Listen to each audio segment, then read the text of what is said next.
Relic Radio.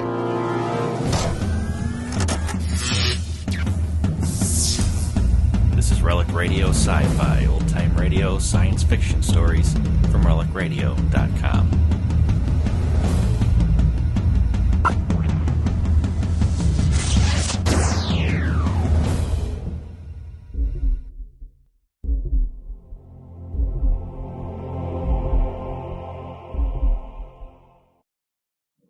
Transcribed earlier for release to our West Coast audience at this more convenient listening time. Central Operational Headquarters, Commander Deister speaking. This morning at 400 hours, our electronic scanners picked up on oscillator frequency an unidentified spacecraft in Sector K beyond the gravitational field of the planet Mars. Our calculations indicate that this craft will arrive in Space Sector G within the next 24 hours. Emergency directions to all defense units. Coordinate high-voltage destroyers to cover Area G. All units on alert for assault action. To learn what happened when a strange craft from outer space came into Sector G, listen in a moment to 2000 Plus.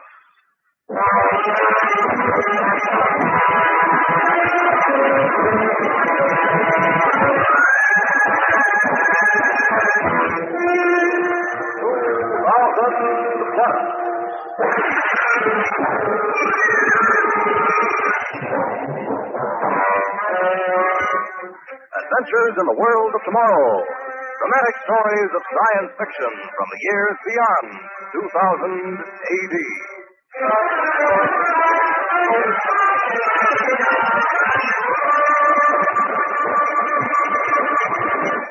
Today, the strange adventure of men who dared the unknown through interplanetary space. Worlds apart.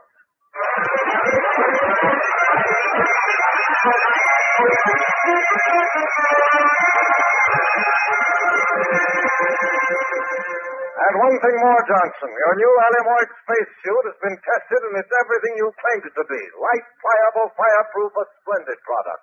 We'll want 50 of them in time for the next space flight 3 weeks from now. Can you make it? Excellent. Good luck, Johnson. Yes? Your son is here, Mr. Grange. He wants to see you. Jim here? Well, tell him I can. Oh, all right, send him in. Yes, sir. And Miss Ames, tell Robert he can start punching tape for the mechanical pilot on Flight 17. Yes, Mr. Granger. Hello, Dad. How are you, Jim? Dad, I've come to ask a favor of you. A big favor. Well, talk fast, son. I'm very busy. What is it you want? I want to be assigned to Flight 17. What?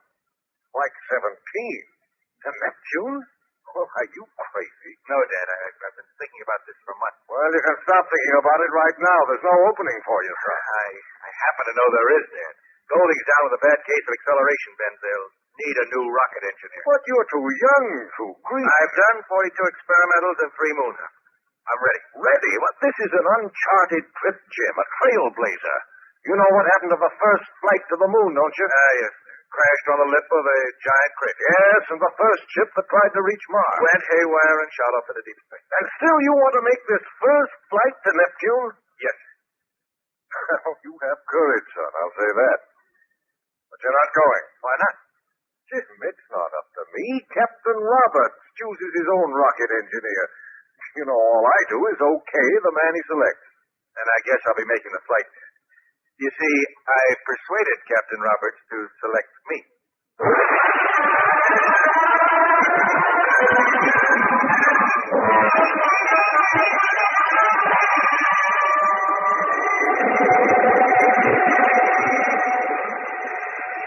Captain Roberts on Spaceship Phoenix on flight to Neptune, calling Marshal Granger, Control Station 2. Roberts calling Granger. Are we still in contact? Roberts calling Granger.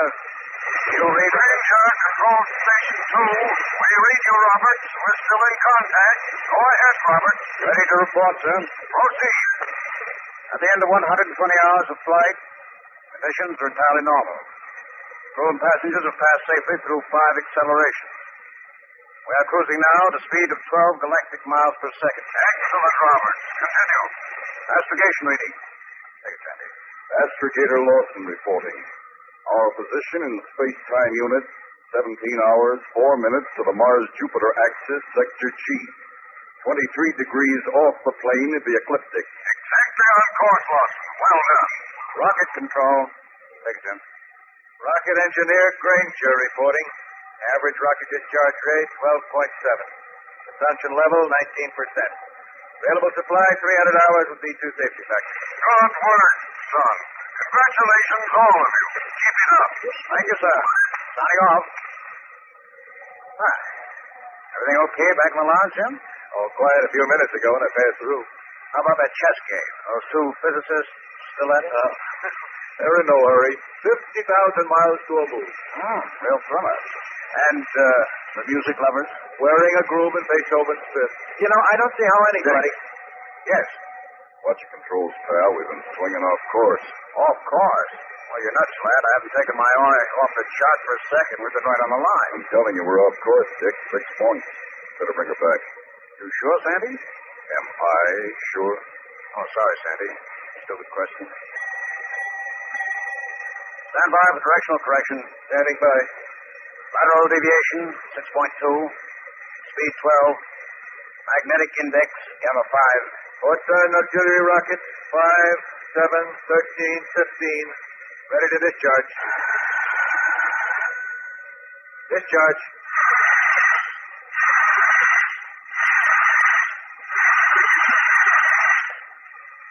Oh, that's that. I still don't understand. Wait a minute, Dick.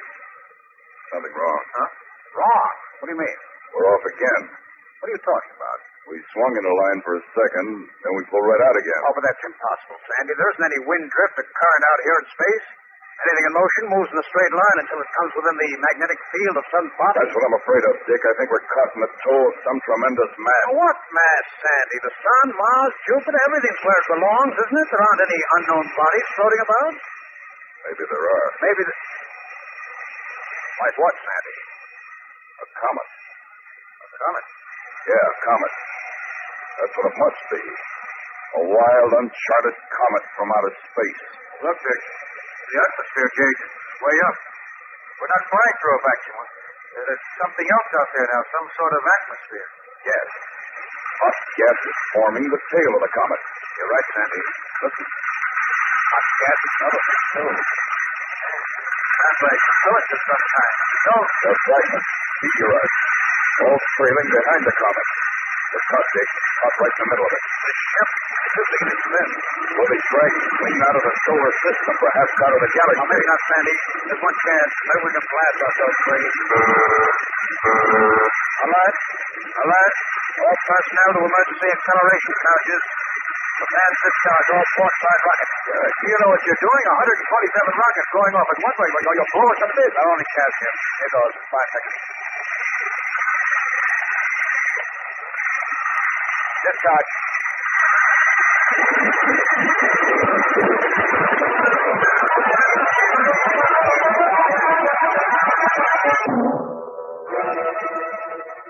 Ranger, control tower, calling Spaceship Phoenix. Ranger calling Phoenix. Come in, Phoenix.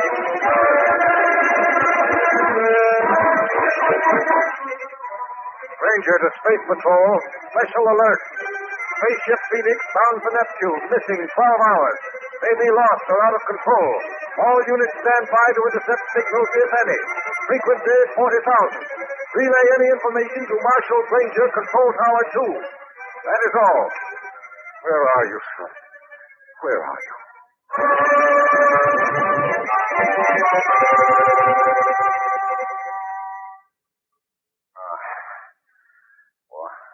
What happened? Oh, my head. I gotta get up. I'm gonna see. Sandy, get up. Come on, man. I'll give... Oh. Sandy.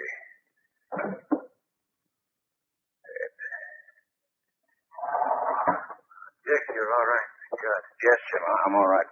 But Sandy... I know. Head cracked against the control panel. 3 passengers are dead, but we're out of it, Dick. Something threw us clear of the comet, some centrifugal force. Help me up, Jim, quick. Get me to the control panel. Take it easy, Dick. All right. Here we go. Oh, my head. Jim, how's the power plant? Half the rocket engines are out. And the boosters? Seem to be okay. Good. We got enough to operate on. Maybe. What do you mean? The nuclear overdrive is shot. Shot? Smack by a meteorite. Jim, we got to find out where we are. We can't afford to waste a unit of power. Do you know anything about astrogation? Not a thing. Beyond the moon, I'm lost. Oh, that's great. A crippled ship lost somewhere in space and a dead astrogator to show us the way. I'll have to make a wild stab at our position. What's your guess, Dick? Well, how can I guess? We may be near Neptune or way out near some far-off galaxy. Let's take a crack at that radio relay. Maybe I've been trying all along. Can't raise a thing. We'll keep trying. It's our only chance. I'll take a look through the port, see if I can make out anything. Spaceship Phoenix calling Earth stations Mars, Jupiter, Earth. Spaceship Phoenix. Are we coming through? Can't recognize a star, a planet, an astro body. Jim? Spaceship Phoenix. Can you hear us? Can you hear us? How long is it since we blanked out? Can't say, Dick. All our instruments went haywire. Spaceship Phoenix, Flight 17 for Neptune in distress. Are we coming through? Answer us. We may have... Dick, listen. Spaceship Phoenix, you're coming through. We hear you. We got him. They heard us. No, it can't be. Give me that mic. Hello. This is Space Flight 17. We're off our course and badly damaged. Our position unknown. We have located your position, Spaceship Phoenix. Stand by, please. Jim, that's Earth. We're blown or sucked the world right back toward Earth. Hello, Phoenix. Are we still coming through? Like music, sir. Very well. We're going to bring you in on a beam if you're within range. Does the signal reach you? Please acknowledge. Got you. Got you perfectly. Good. Set your depressators and disengage all engines. We're in free flight, sir. Instruct all personnel to get into acceleration compensators. We'll land at our spaceport in approximately 4 hours.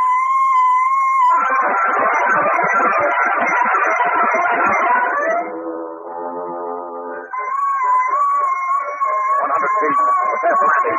Ranger to engine room. Landing jet fore and aft. Discharge. 70 feet. Release airlock.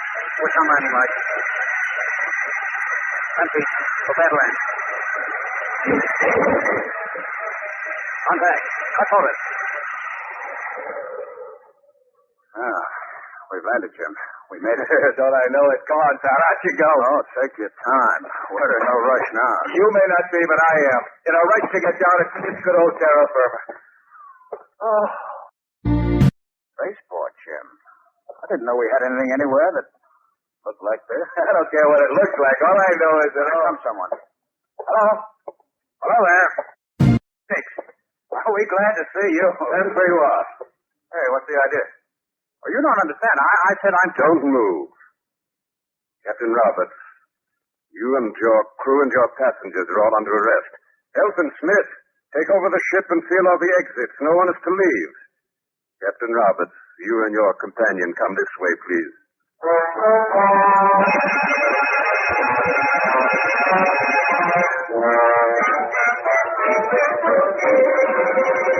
By what authority are we being held prisoners? I want to know. I have the right to demand to know. Captain Roberts, you're hardly in a position to demand anything. Well, what is my position, sir? The title is Commander. Commander Dexter. Commander, you know that you will be held responsible for any harm to my passengers or ship. No cause for alarm, Captain? Or threats? Simply holding you here at Green Valley for a short while till we check your credentials. You've inspected our ship. You know we carry no contraband. Since when does an American have to have his credentials checked in his own country?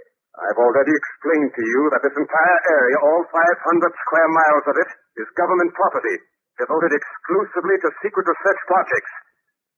Now, is it perfectly obvious why we can't allow you and your passengers to walk about freely? Maybe, but it isn't obvious why we're not allowed to use the visiphone. Why we can't call our base, report our safe landing. Perhaps not, Captain Roberts. But then, government regulations often are obscure.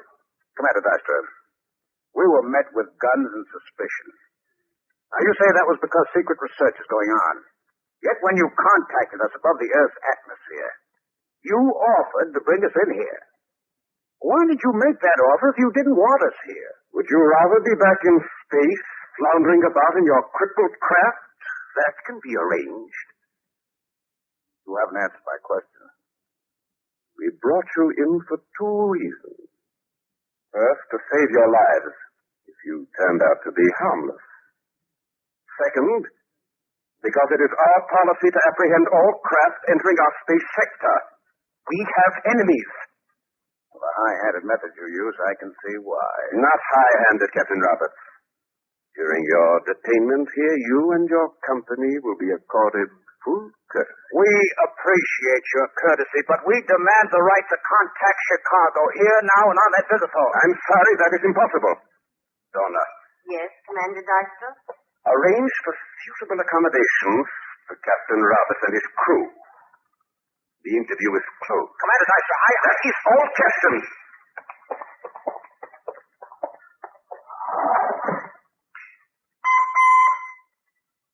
Send out a special bulletin to the Science Institute, to all chiefs of the following departments: astrogation, navigation, anthropology, astronomy. Is there anywhere in this solar system or in adjoining constellations a body known as Planet Earth or America? Is there any community, area, or experimental station known as Chicago?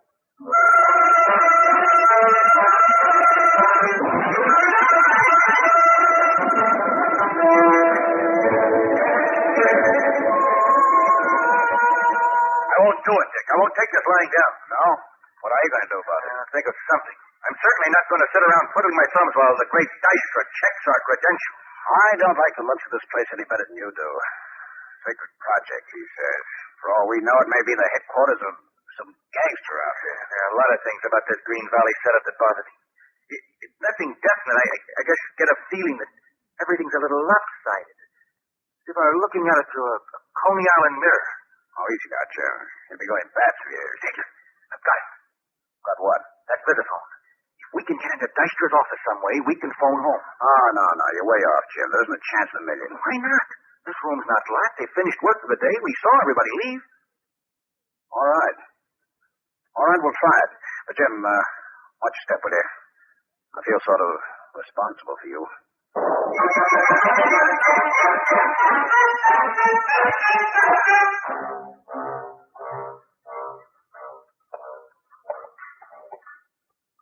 Here's the office. So far, so good. Try the door. Open. Inside fast. It's very dark in here. Now, where was that visiphone? Oh, it's right here. Put the call in, but don't light the scanning cone. I'll use this pocket flash. You listen for anyone approaching. Here goes. Your call, please. Get me Marshal Granger in Chicago. Chicago? Where is that? Chicago, Illinois, USA. Come on, operator. USA? What place is that near? Didn't you hear me? I said USA. I will check it, sir. If you... Come in, Jim. Drop it quick. We'd better get out. There's two ladies in the car to stand back here in the corner. Hello? Hello? Someone is here. Please come forward. I know you are here. I can hear your heartbeats. There are two of you there in the back. Please come forward. Oh, this is very childish. Now, that is better. We can put on the light. Good evening, Commander Deister. Captain Roberts. Congratulations, sir. A very impressive trick. Hearing a heartbeat across a 40-foot room. Trick? Not at all, sir. It seems strange to you. Your hearing must be impaired. You know why we're here, I suppose? It's obvious. You're trying to use the visiphone against orders. You gentlemen have abused your privileges as guests. Now on, you will be held prisoners under lock and key.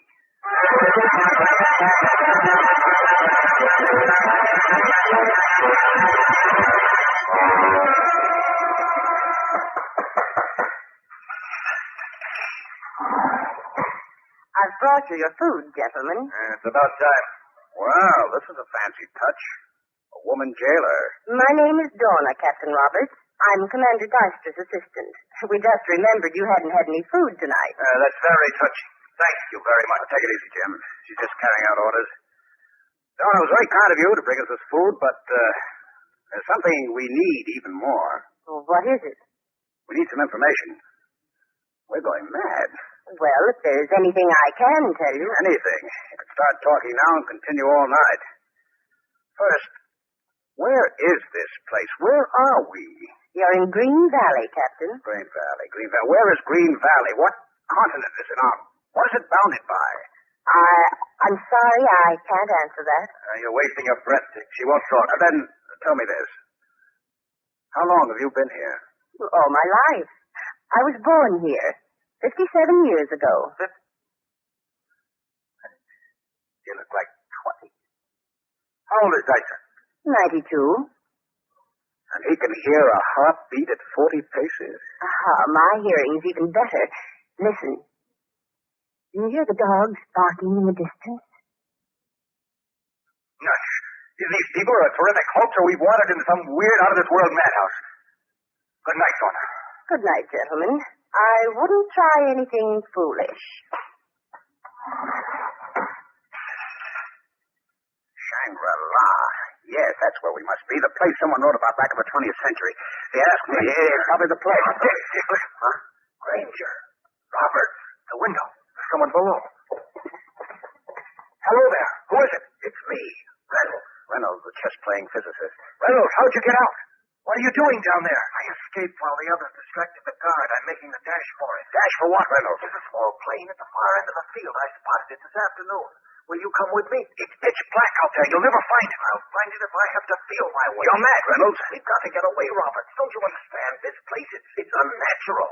I've seen things that have made my hair stand on Now, Reynolds, listen to me. Don't go now. Perhaps tomorrow everything will be No, not tomorrow, now. Are you coming, Roberts? Ranger? Very well. When I come back with help, I hope you're still alive. Now, wait, Reynolds, come back. God. Oh, I hope he knows what he's doing. Dr. Reynolds, you are out of bounds. That's Deister. Come back, Dr. Reynolds. We cannot permit you to go any further. That's for me, Dr. Reynolds. Do not go near that place. There isn't a light on anywhere. How do they know where Reynolds is? Stop that.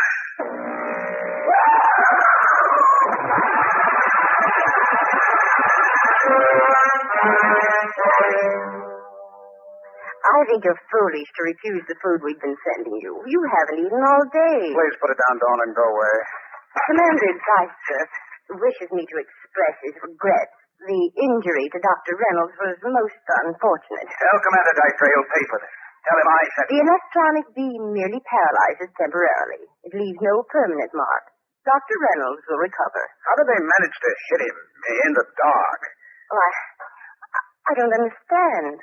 We see very well in the dark. Well, good night, gentlemen. Please eat your food. Commander Deister will be offended if you don't. Mustn't offend Deister, must we? Well, here goes this tray out of him way. It's foolish, really. We'll only get weak if we don't eat. Too weak to help ourselves if an opportunity comes along. Yeah, I guess you're right. Feel a little lightheaded already. Give me that jug of milk. Oh, yeah. Pour one to me, Suda.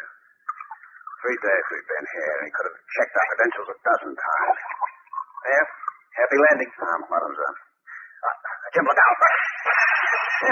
What is it, Dick? Why'd you knock the glass out of my hand? See the color of that milk? Green. Green? Green milk? Poison, that's all I can think of. Of course. Please eat your food, she kept saying. Come on, let's open that window and get rid of this tray. Here goes. Compliment to Jim Granger. Well, what? When is it going to land? I didn't hear a sound. Did you see it as it went down? That heavy metal tray, that big jug of glasses, they didn't fall, Jim. They sort of floated down. As if somebody had messed around to the force of gravity. They reduced the pull of the Earth here at Green Valley, Dick. Maybe that's one of their secret projects. An anti-gravitational force. Dick, I'm going to find out. What are you climbing over that windowsill for? Dad, if it works for a tray full of dishes, why won't it work for me? I'm going to jump out, Dick. There's only one way to find out. Take a big jump. Just walking around doesn't give the answer. It's 3 stories. You'll land smack on those rocks below. Well, if I make it, you follow. And if I don't... Don't do it. Wait, don't jump. Hold on, Dick. I'll be seen.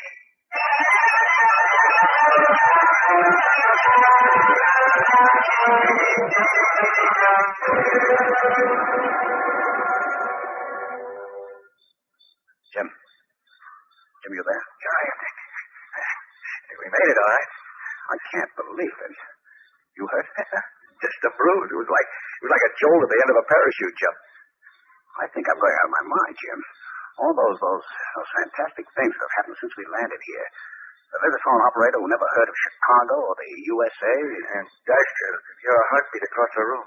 See in the dark. Donna, 57 years old, looking like a chorus girl. Green milk. And a reduced gravitational pull. I don't like it. I want to get out. And there's our ship out in the middle of the spaceport, prepared and ready to go. Hey, maybe we could... Dick, I just noticed something. Yeah? Last night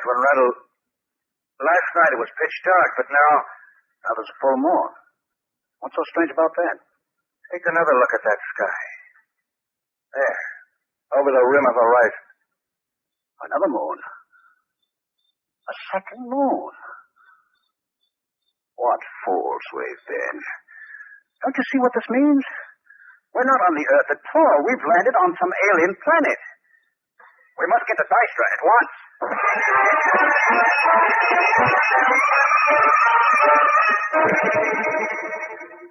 Yes, that is it. That explains the things that puzzled us, your reference to Chicago, to the Earth. The small, strange differences between us. It's not the differences that bother me now, Dystra. It's the uncanny, incredible similarity between your planet and ours. Is it so incredible, Captain Roberts? We've shown you our astronomical charts. Our planet Vesta is exactly opposite the Earth, on the other side of the sun. Yeah, that's why we never discovered each other. We are 90 million miles distant from the sun. You are... 93 million miles. Well, no doubt both planets split off from the sun at the same time. Vesta is a little smaller than the Earth, and that fact, plus its nearer distance to the sun, gives us less gravity, but otherwise our development has paralleled yours completely. Even in appearance and culture and language. You've reached precisely the same stage of development we have. Which simply proves, Granger, that similar conditions may produce the same results. One thing still bothers me. Yes? How do you stay so young? So vigorous? That, it is simple. We live in peace and harmony. Our only concern is interplanetary threats. That's why you were so rough on us. Precisely. Well, now that we understand each other, may I use your visophone? You want to call Chicago? No. I want to call our crew and passengers and tell them to get ready for the journey home.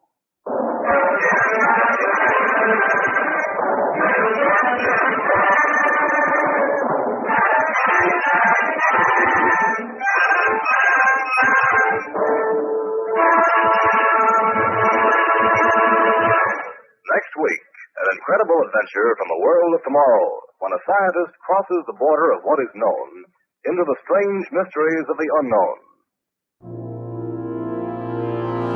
That's the show for this week, but don't forget there are thousands more like it at relicradio.com. Horror, strange tales, science fiction, crime, all available for free. If you'd like to donate to Relic Radio and help keep it all free, you can do that through the website as well. Visit donate.relicradio.com to find out more and to see the special downloadable sets that are available. My thanks to those who have donated, and thanks for listening today. Talk to you again next week.